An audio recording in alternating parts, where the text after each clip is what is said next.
Hello everyone, I'm Sonam Sandhu from IELTS Made Easy, and in this video I'm going to share my whole experience of scoring band 8 in just 10 days. So I was able to score band 8 in the IELTS writing module, and how exactly I was able to score band 8 in 10 days, because उस time पे I was on Unacademy की full on classes, पूरे दिन मेरे around 6 hours classes होती थी on a daily basis.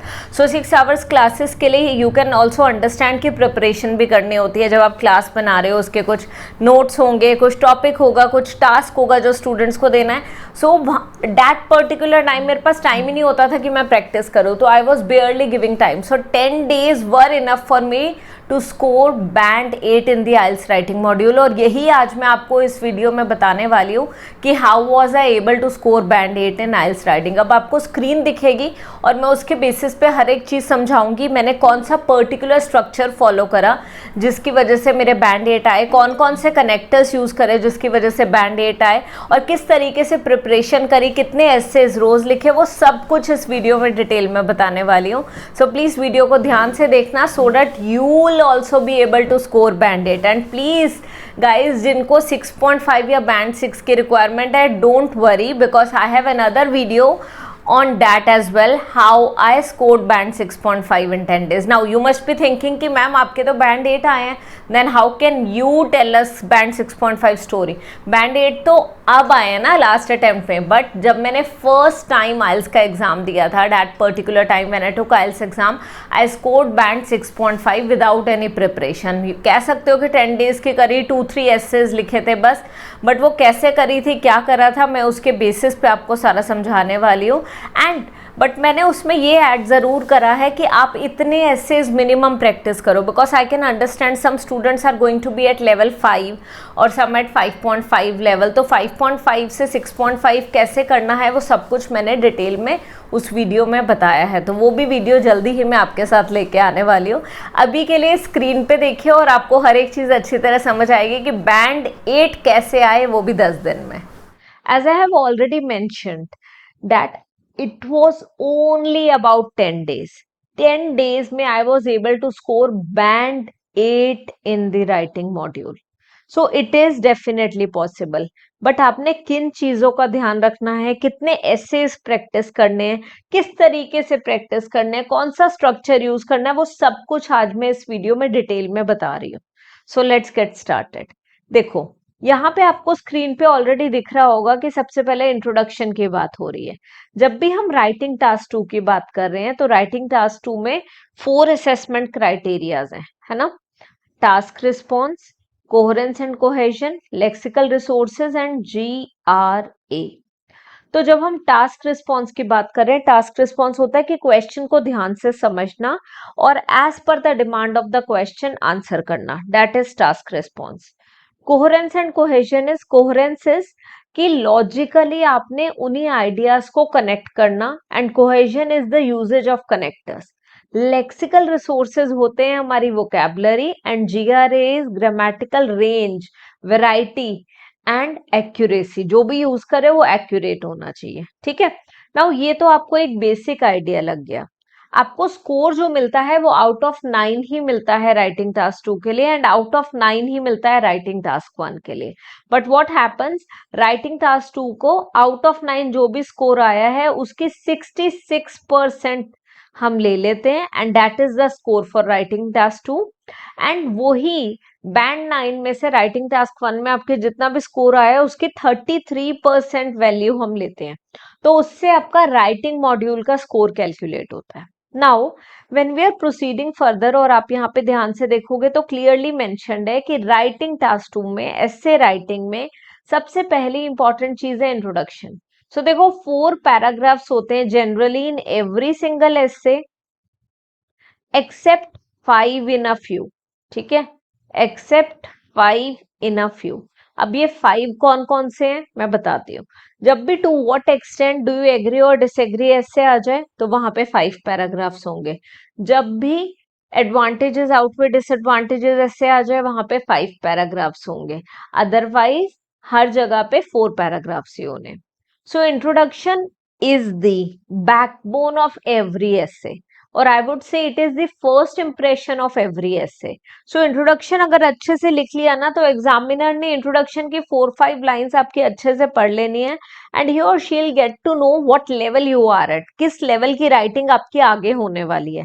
तो please introduction पे 1-2 मिनट एक्स्ट्रा ही लगा देना. आउट ऑफ 40 मिनट्स आप मान के चलो कि 7 to 8 मिनट्स आपने मिनिमम इंट्रोडक्शन पे लगाने ही हैं. इवन 10 भी हो जाए कोई प्रॉब्लम नहीं है, but I would advise around 8 minutes. Now introduction का मतलब होता है, सबसे पहले इंट्रोडक्शन में आप पैराफ्रेज करो, जो भी क्वेश्चन आपके पास है उसको पैराफ्रेज करो इनटू द पैसिव और start with gerund.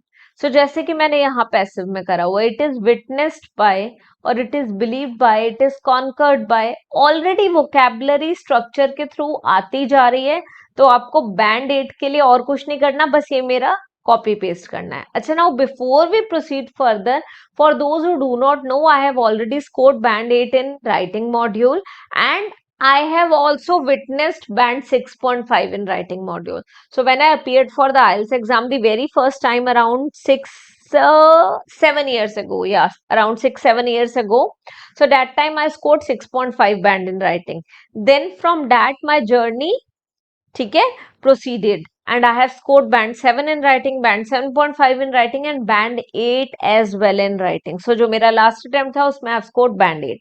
That is the only reason मैं ये वीडियो बनाने के लिए eligible हूँ, that I can explain you everything जो band 8 के लिए आपको चाहिए, and you can also get it. Okay, so it is witnessed by, believed by, conquered by. If in the question many is written, write many people and vice versa. ठीक है, या तो आप many people लिखोगे, okay, and if some दिया हुआ है तो some people आप लिखोगे, और you can write few individuals. If some people is written, write a few individuals. If nothing is mentioned in the question statement, use many. ठीक है, so write many people. It is witnessed by, believed by, ठीक है, many और many people. जो भी होगा, अगर many people होगा तो many लिख देना, many होगा तो many people लिख देना. Now it is conquered by many. For example, मैंने start ऐसे कर दिया, it is conquered by many that, और it is conquered by a few individuals that. ठीक है, अब इसके बाद मैंने gerund वाले statement कर दी. ये gerund वाली statement क्या होती है? gerund is verb की fourth form. अब जिसे नहीं पता verb की fourth form क्या है, that is verb की first form plus ing. So participating in illicit activities, that is gerund. Participating in illicit activities is gerund. ठीक है, सो हमने पार्टिसिपेटिंग जो है वो वर्ब की first form plus I N G use कर ली. यहाँ पे जेरंड से आपने क्या करना है, स्टेटमेंट जो भी आपके टॉपिक स्टेटमेंट है आप उसे पैराफ्रेज करोगे. Simply paraphrase the topic statement, और पैराफ्रेज करने के बाद you are going to write like this, participating in illicit activities. Connectors option आप कौन कौन से यूज करोगे इंट्रोडक्शन में? हाउएवर, व्हाइल, वेयरएज या डिस्पाइट. अगर हमारा टोटली एग्री, टोटली डिसएग्री ऐसे है तो in that case as well as, otherwise however, while, whereas. सबसे पहले पैराफ्रेज करोगे, पैसिव, ठीक है, पैसिव पैराफ्रेजिंग करोगे, जेरंड यूज करोगे. लेटर ऑन आप आगे प्रोसीड करोगे, ठीक है, and you are going to finish the introduction. अब इंट्रोडक्शन में इस चीज का ध्यान जरूर देना कि आप यहाँ पे थीसिस स्टेटमेंट लिखने वाले, and that too direct thesis statement. Sorry, direct thesis statement. What is direct thesis statement? जहां पे आप आउटलाइन करने वाले हो. अगर उन्होंने बोला डू यू एग्री और डिसएग्री एंड आप टोटली एग्री करते हो, तो एग्री करते हो उसके पीछे 2 रीजंस है, वो दोनों रीजंस को आउटलाइन कर दो, उसका क्रक्स बता दो. ठीक है, direct thesis statement. First body paragraph पे आ जाते हैं. मैक्सिमम 2 आइडियाज आपने लेने फॉर ओपिनियन एंड डिस्कशन. ऐसे we can provide just 1 idea as well. So वैसे 2 आइडियाज मैक्सिमम है फॉर 1 बॉडी पैराग्राफ, उससे ज्यादा कभी भी नहीं लिखने, बिकॉज आप एक्सप्लेन नहीं कर पाओगे, ओवर लेंथ हो जाएगी. Otherwise opinion or discussion essay, you can also write even a single idea as well. So that totally depends on you how well you can explain a particular idea. Follow the structure. अब आप क्या करोगे, सबसे पहले idea लोगे. So let's say आपका idea है carpooling, उस आइडिया को एक्सप्लेन करोगे। सबसे पहले लिखोगे the underlying reason attributing to this trend is carpooling. Explain carpooling not only benefits society but also the government on a larger scale. Elaborate. Furthermore, with the help of carpooling, air pollution has decreased at a drastic level, or air pollution has decreased drastically. Then first conditional sentence आप यहाँ पे use करोगे and with the help of first conditional sentence आप example दे दोगे. If the government, ठीक है, आपने कुछ गवर्नमेंट से रिलेटेड लिख दिया. If the government implements or does not implement carpooling system, the condition of roads would have deteriorated. Oh sorry, the condition of roads will have deteriorated or will deteriorate. क्योंकि first conditional है तो will deteriorate आएगा. अब depend करता है कि हम third conditional use कर रहे हैं तो would have आ जाएगा. सो वो चेंज होता रहेगा. अब ये चीज जो भी मैं समझा रही हूँ आपको लग रहा होगा कि मैम ये स्ट्रक्चर समझ कैसे आएगा अच्छी तरह. तो उसके लिए I am going to come up with another video जिसमें मैं बैंड 8 ऐसे स्ट्रक्चर आपको पूरा दिखाऊंगी कि यही सेम चीज मैंने एक ऐसे में कैसे यूज करी है.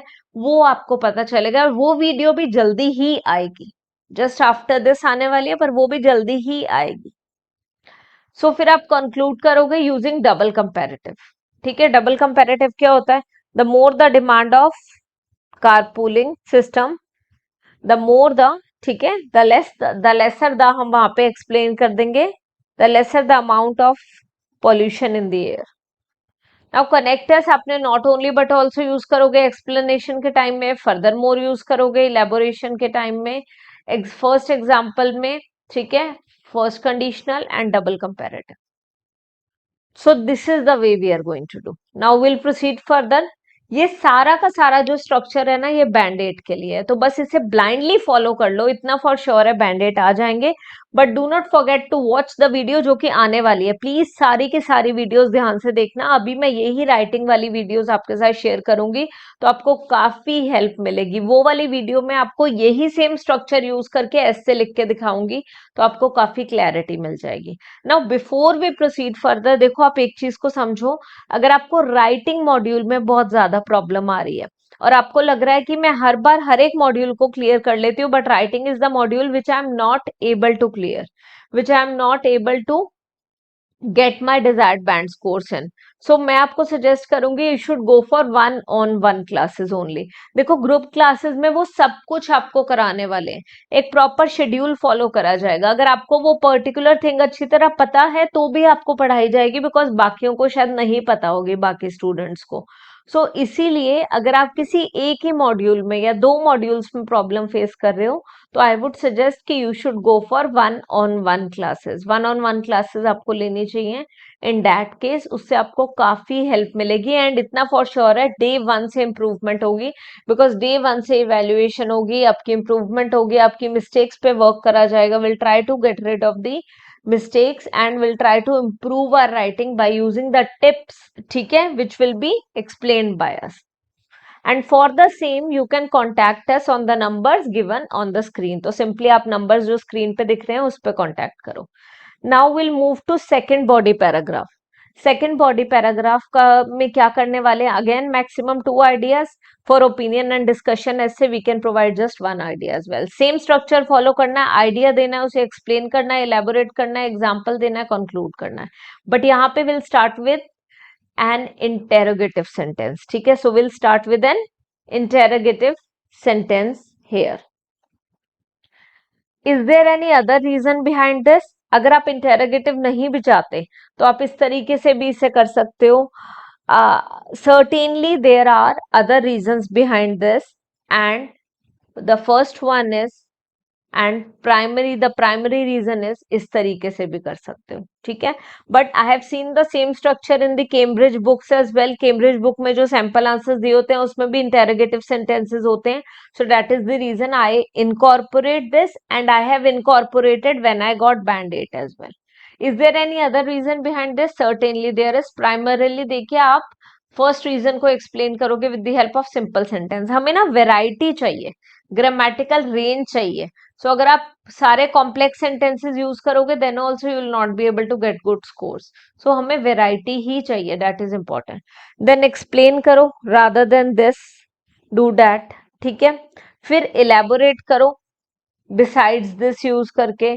थर्ड कंडीशनल यूज कर सकते हो या इन्वर्जन सेंटेंस यूज कर सकते हो. सैंपल आंसर में ये सारी चीजें मैं एक्सप्लेन करूंगी, तो अपकमिंग वीडियो जो आने वाली है जिसमें मैं आपको यही सारा टेम्पलेट यूज करके बताने वाली हूँ इन द सैंपल आंसर. सो आपको हर एक चीज बिल्कुल फिंगर टिप्स पे क्लियर हो जाएगी. बिसाइड्स दिस के बाद आपने थर्ड कंडीशनल या इन्वर्जन सेंटेंस यूज करना है. बिसाइड्स दिस तो आएगा ही आएगा, इन दोनों में से एक चीज होगी. Example, it has been proven several times that. देखो अब एग्जाम्पल के लिए प्लीज फालतू का डेटा मत दो. 50% लोगों ने ये कर दिया, 70% लोगों ने वो कर दिया, वो सब आप लोग गलत कर देते हो.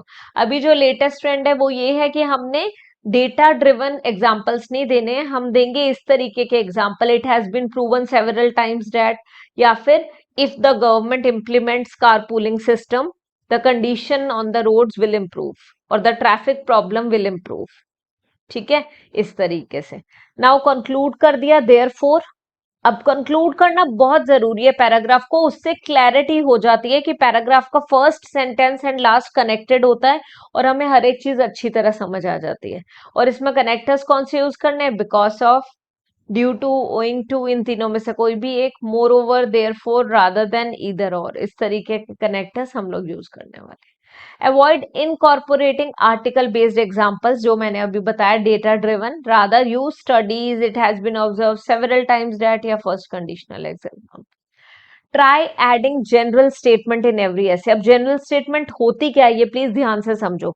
हाँ, कोई भी क्वेश्चन आपके पास आ जाए, लेट से आपके पास जो क्वेश्चन है ना वो एजुकेशन से रिलेटेड है. ठीक है. सो nowadays people have, the modern society has stopped giving much importance to the exams. Earlier parents used to give more importance to the exams, but now people feel that practical knowledge is more important than just the product oriented knowledge, just the theoretical part. So आपको पता है कि education related topic है, तो आप क्या करोगे? आप इस तरीके से एक जनरल स्टेटमेंट लिख दोगे, education plays a pivotal role in the upliftment of modern society. Okay, in the upliftment of modern society.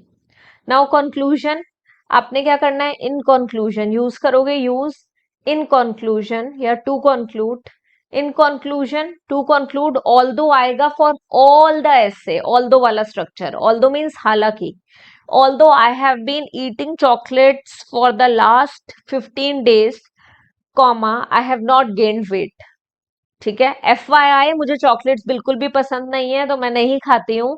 तो मतलब I am not a person who likes to eat chocolates, fried things, ये सब चीजें मुझे पसंद नहीं है, तो इसीलिए मेरा वेट हमेशा touchwood by God's grace maintain रहता है. So coming back to the thing, मैं ऑल दो वाला स्ट्रक्चर आपको समझा रही थी. ऑल दो, हालांकि मैं इतने टाइम से चॉकलेट्स रोज खा रही हूँ पर मेरा वेट गेन नहीं हुआ है. पर जो है ना यहाँ पे उसका मतलब है कॉमा. बहुत ध्यान से समझो इस चीज को. हर एक ऐसे में ऑल दो यूज करेंगे एक्सेप्ट 100% एग्री और डिसएग्री ऐसे, वहां पे हम एज वेल एज यूज करेंगे. ठीक है. तो इस तरीके से आप ये स्ट्रक्चर यूज करोगे. 10 डेज में आपने फर्स्ट डे पे ये स्ट्रक्चर को अच्छी तरह समझ लेना है. ठीक है. ये स्ट्रक्चर कॉपी कर लेना है एंड एक सैंपल आंसर लिख लेना है अपने फर्स्ट डे पे. ठीक है. अब उसके बाद आपने क्या करना है? एवरी सिंगल डे 2 एसेज आप लिखने वाले हो अंटिल द 9th डे, और रोज इसी स्ट्रक्चर को यूज करोगे और बाद में अपना ऐसे खुद चेक करोगे. You will get to know. But rather यहाँ पे होता क्या है कि बहुत सारे लर्नर्स ऐसे होंगे उन्हें पता ही नहीं चलेगा कि गलती कहाँ कर रहे हैं. एंड फॉर द सेम आप हमें कांटेक्ट कर सकते हो, नंबर स्क्रीन पे दिख रहा होगा, उस नंबर पे कांटेक्ट करो and 1-on-1 classes low. Trust me, ऐसे भी लर्नर्स है जिन्होंने 15 डेज में भी अपना स्कोर इंप्रूव करा है. ठीक है.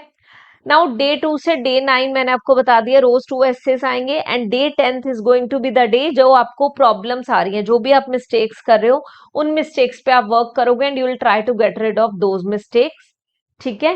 और वो जो भी आपको एजुकेटर सजेस्ट कर रहे हैं वही आप चीज पे फोकस करोगे. But trust me, only one-on-one classes can improve your writing and speaking scores. Group classes will not do anything when it comes to improvement of scores in 1 or 2 modules. Okay. Now, इस तरीके से आप करोगे तो आपको ये structure पूरा finger tips पे याद हो जाएगा. आपकी एसेस की प्रैक्टिस हो जाएगी. आप 9 डेज में समवेयर अराउंड 18 एसेस करके जाओगे और मोर देन इनफ है अगर आप उस लेवल पे हो तो. नाउ ये तो था बैंड 8 का. How I got band 8 in 10 days, यही चीज फॉलो करी थी. अभी कैसे बैंड 6.5 आए थे, देखो अगर बैंड 6.5 की बात करूं, एक चीज बोलूंगी, वो तो मुझे भी नहीं पता कैसे आए थे, बिकॉज वो ऐसा था कि मेरा खुद का लेवल उतना था ही उस टाइम पे. मैंने कुछ भी नहीं करा था प्रिपरेशन ज्यादा, because that time summer my son was just 3 months, not even 3 months old, and I was not well that day. Summer did not let me sleep the last night, so one or the other things, I just appeared for exam and I scored 6.5. So that is what my level was that time. So अभी 6.5 के लिए भी एक structure हमने बनाया जो कि हमारे सारे स्टूडेंट्स यूज करते हैं. And if you do not believe this, आपको कमेंट स्क्रीन पे दिख रहा होगा जिसमें स्टूडेंट ने बोला कि मेरे बैंड 5 आए थे और आपका स्ट्रक्चर यूज करके आई गॉट बैंड 6.5. ऐसे भी कमेंट्स होंगे जिसमें बैंड 6.5 से बैंड 8 पे पहुंचे, तो you will get to know everything. So बस इसी तरीके से फॉलो करो. एंड अगर आपको कुछ भी और प्रॉब्लम आती है, do let me know in the comment section. I am going to see you in the next video of mine. But 8 band का जो सैंपल एसे वाली जो वीडियो आने वाली है वो देखना मत भूलना. 6.5 बैंड स्ट्रक्चर आपके किसी फ्रेंड को चाहिए, किसी को भी चाहिए, तो उनके साथ जरूर शेयर करना. सो आई होप आपको सब कुछ समझ आ गया होगा अच्छी तरह कि बैंड 8 कैसे आए मेरे आइल्स राइटिंग में, किस तरीके से मैंने प्रिपरेशन करी, कितने एसेज मैंने लिखे, किस चीज़ पे मैंने ज़्यादा फोकस करा. तो इतना तो क्लियर हो गया होगा कि आइडियाज़ आर द किंग, है ना. एंड अगर मैं बात करूं, कोहेरेंस की बहुत ज़रूरी है, टास्क रिस्पॉन्स बहुत ज़रूरी है, क्योंकि अगर बेसिक अंडरस्टैंडिंग वीक है तो ऐसे नहीं लिख पाओगे अच्छा, राइटिंग टास्क 1 नहीं लिख पाओगे अच्छा. So please focus on the same. And if you want me to create a video on some other topic, do let me know in the comment section. Thank you so much. I'll see you in the next video. Until then, bye bye and Sat Sri Akal.